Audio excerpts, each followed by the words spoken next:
What's up, guys? I'm Justin, and today, fittingly enough, we're going to be talking about the fast-paced video game adaptation of Sonic the Hedgehog.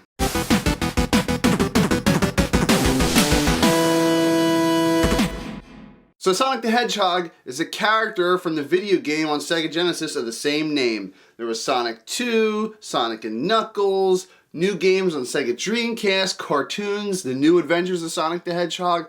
There's a lot with this character. And if you guys need for me to explain this, Sonic is a hedgehog who can run at supersonic speeds. What's his character getting into this movie? Well, basically, he has to flee his home planet and he ends up on Earth. He's been there since he was a little bit younger, so he's kind of absorbed our pop culture for the past 10 years or so. In this movie, Sonic's been living in the small town of Green Hills, Montana.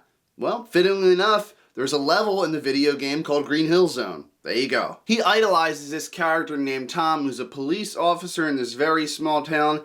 He doesn't do much, nothing really happens in this town, but he's the little guy. Sonic likes him. Tom has a wife. Sonic wishes he was a part of the family. Let me just speed up the plot. See what I did there? Sonic basically ends up on this buddy road trip with Tom because there's an evil, nefarious villain after Sonic's powers by the name of Dr. Robotnik. Sonic's goal is to get this lost item. Dr. Robotnik's goal is to basically harvest Sonic's power.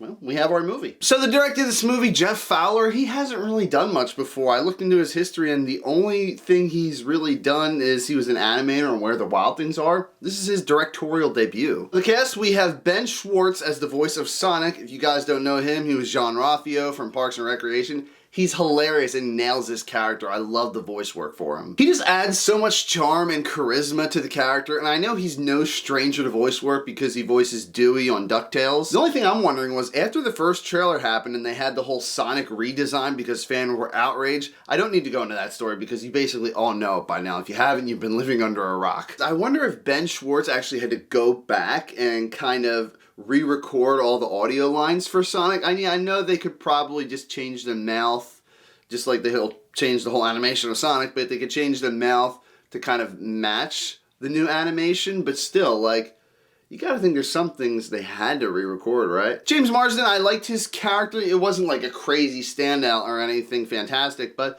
he was good enough. He was passable. Basically, he's a guy, a sheriff, actually, living in this small town.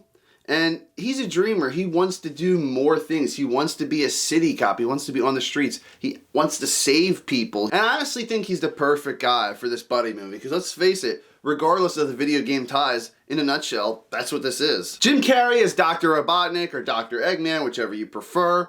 And he does a fantastic job. He's super crazy, super smart. And I know a lot of people complained that back in the day when he played Riddler, or when he was in Burt Wonderstone, he was just being Jim Carrey in a different setting. And I get that. In this movie, I mean, he's still Jim Carrey-ish, but definitely puts his own spin on the Robotnik character. So it just makes it unique enough for this movie. There's one scene that I just don't think it fits his character really. He's trying to get into the house where James Marsden lives to investigate this Sonic sighting that's been happening in Green Hills. And he pretends to be the power man, you're supposed to be this super genius intellect guy and you're asking to come inside his house because you're the power guy. I mean, everyone, and they even make reference to this in the movie, everyone knows the guys check your power meter on the outside. You think he could have come up with some better excuse. The one thing I wish they didn't do is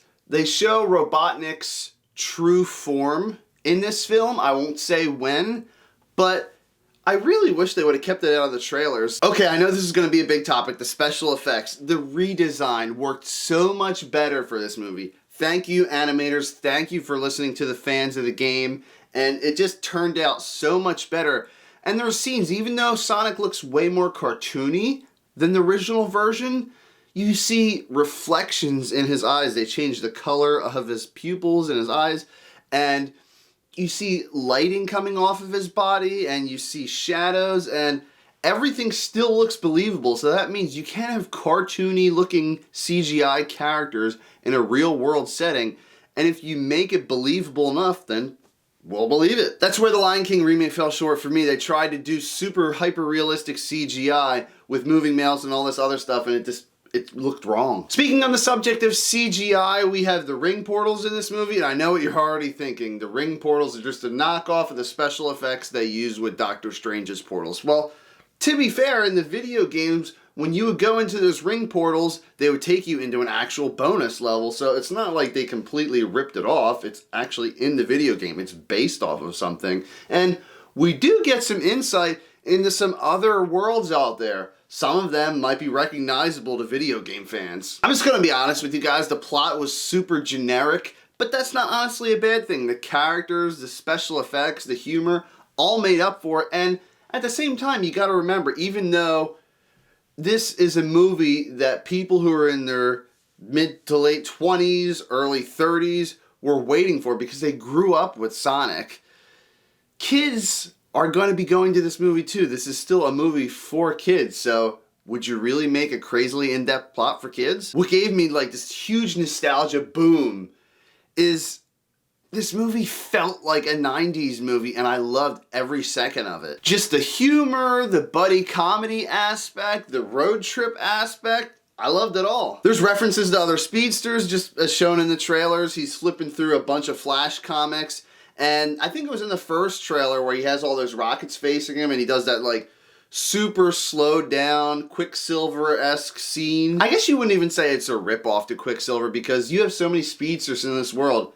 How many different ways can you really depict speed in film? The action scenes were really well done in this film. Robotnik has all different types of evil drones and mechs and just different tech, and it really reminded me of the video games and all the crazy inventions Robotnik would come up with. During after credits scenes, there's a scene immediately after the movie ends, and there's a mid-credit scene as well. After the credits, there is nothing, but you guys are in for a treat for the mid-credit scene. I'll just let you know that. I really hope this movie does well for a video game movie. It's one of the best out there.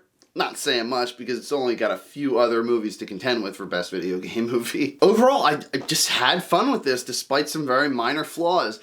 Being a huge video game fan, I mean, just little things in the background, you're just like, oh shoot, that's like the checkpoint pull from one of Sonic 2's levels. I won't tell you what, but there's even little references to the Sonic cartoons as well. They really did their homework without pushing this whole brand onto you. Also, the beginning they show a little like Marvel-esque style Sega logo with all the other properties in there, so I'm wondering now, is this gonna be a launch of Sega films? Are we gonna get like an Altered Beast movie or a Kid Chameleon movie? That would be awesome. Maybe Comic Zone even? Regardless, it's a great time to be a Sonic fan. Take your kids to see this movie, and please just bring everyone to see this because we want a sequel after seeing this. I know I do.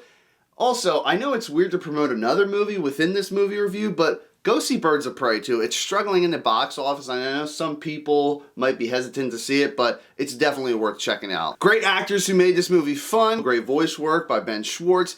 The animation, the redesign of Sonic definitely suited this movie well. The soundtrack was cool. We got some nostalgic beats in there, and overall, as just a fan of this Sonic franchise, I enjoyed the hell out of this movie. Sonic the Hedgehog gets a 7.5 out of 10.